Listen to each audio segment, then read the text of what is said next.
Em relação às regiões de cultivo, o citrus ele é cultivado em regiões que vão desde uma latitude 44 graus norte até 41 graus sul. Então pegam toda essa área que nós estamos aqui mostrando em amarelo, certo? Então, com relação à soma de graus dias no período da floração até a maturação dos frutos, eu tenho uma classificação de frutos em precoce, médio e tardios quanto à colheita, certo? Então, emitiu flor, até maturar, eu vou contar dia a dia, temperatura média menos a temperatura basal, vou somar. Se esses frutos, nesse período, se esse fruto para maturar ele precisa de 2.500 graus dias, eu classifico essa variedade como precoce. Se ela precisa de 3.100 graus dias, eu classifico essa variedade como média. E se ela precisa de 3.600 dias, eu classifico essa variedade como tardia. Ok? Então, quanto mais graus dias ela precisa, quanto maior a temperatura que ela precisa, mais temperatura ela precisa, mais tarde é o ciclo dela, certo? E essa soma de graus dias, né, que é essa diferença entre a temperatura média diária diminuída da temperatura basal, a soma no período da floração à maturação, ela varia de região para região, certo?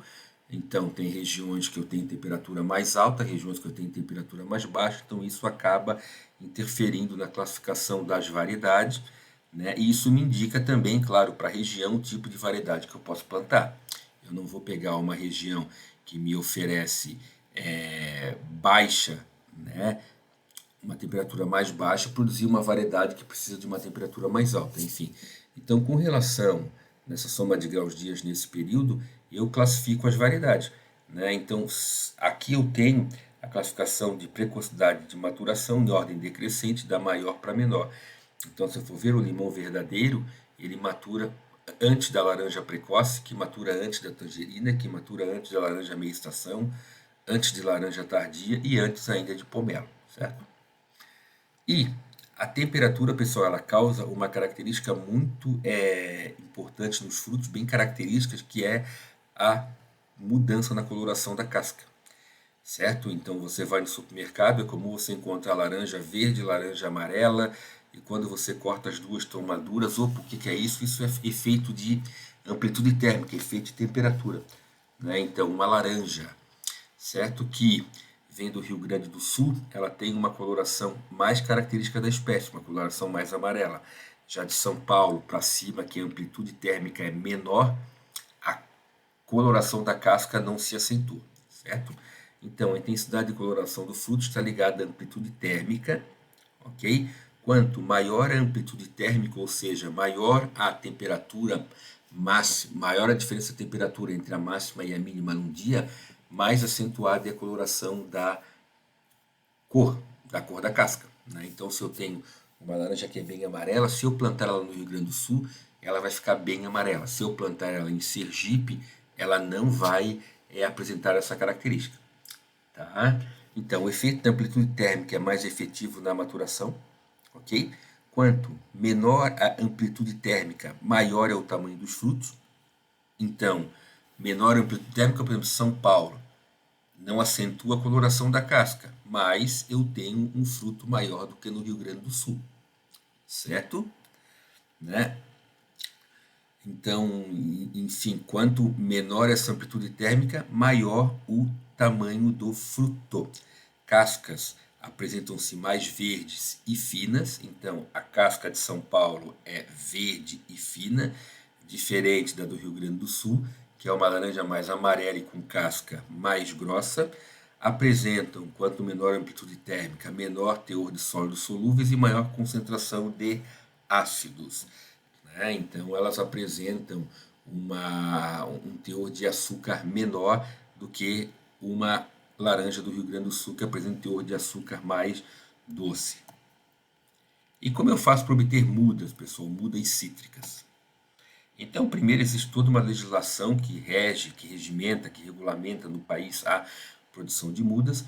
Nós temos a Lei 10.711, de 5 de agosto de 2013, e o Decreto 5.153, de 23 de julho de 2004, para a produção de mudas certificadas, ou seja, mudas com origem de procedência, muda que me deem garantia, garantia de enxerto, garantia de porta-enxerto, garantia de que a muda não tem livre, ok? Aqui nós temos a visão geral de um viveiro de produção de mudas, certo? É uma área não aberta à visitação pública, é uma área fechada com tela anti-afídio para evitar a entrada de insetos que possam acabar transmitindo virose para as mudas, o que é extremamente danoso.